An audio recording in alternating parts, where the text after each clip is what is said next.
The next knowledge object is one of the most widely used and most important knowledge object in Splunk, that are lookups.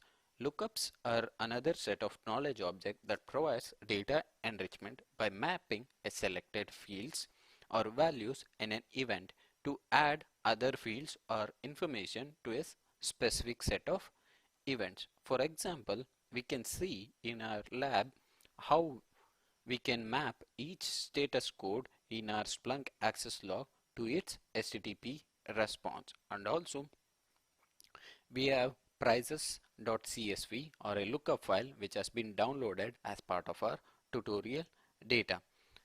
So these sources for lookups can be CSV file, KB store, or scripted lookups from an external database.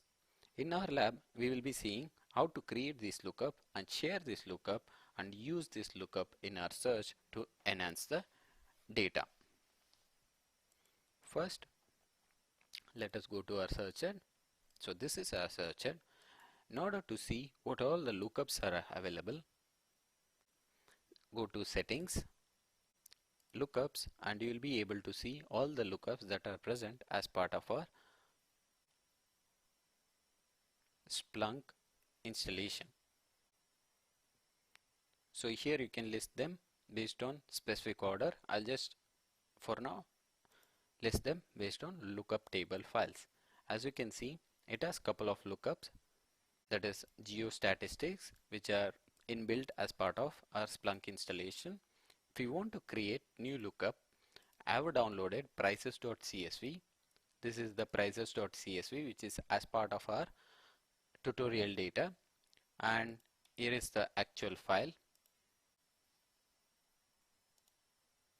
This is our prices.csv. As you can see, it has a product ID, product name, price, sales price, and code. So we can see which fields of these exist in the logs and which fields we need to add. First, we need to create a lookup file. So I'll upload a lookup file, that is our prices.csv. Choose the file, and I'll give the same file name to how the Splunk has to store, that is prices.csv. Our prices.csv has been successfully added.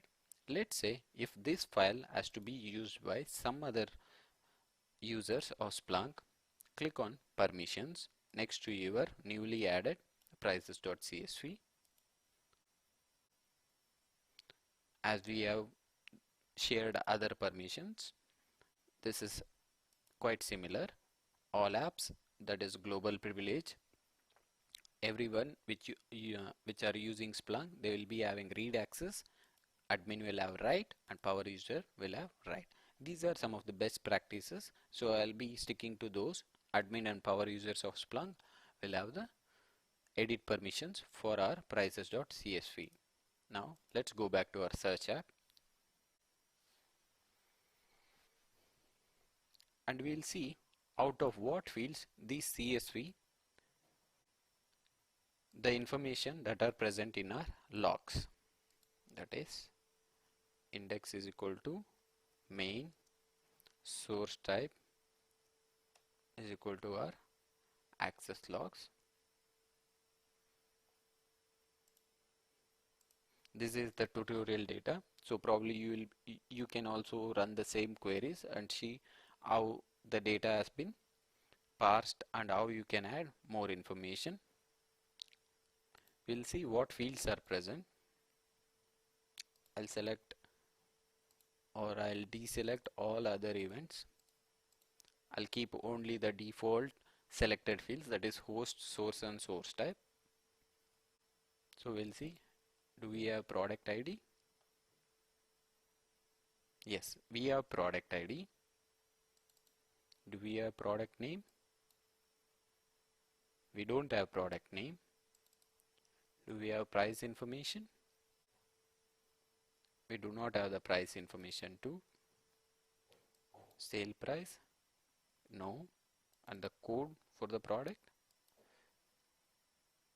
So we don't have any information except our product ID.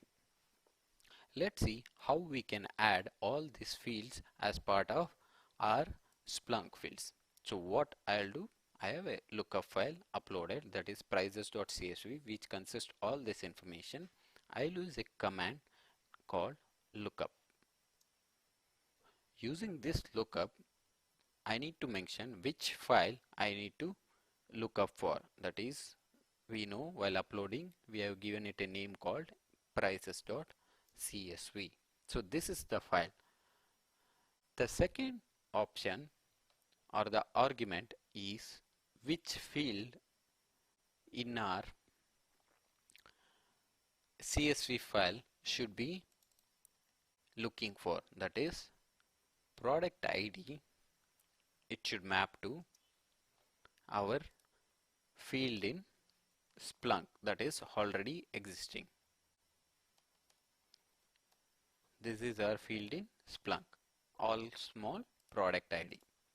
Match my product ID, that is from CSV, to product ID in my logs. Output the new fields which are as part of our CSV files. What this command makes is, wherever the product ID matches, let me go to CSV file. So wherever the product ID matches this value, it will add all these values for that event. Similarly, if the product ID matches this one, it will add these information to our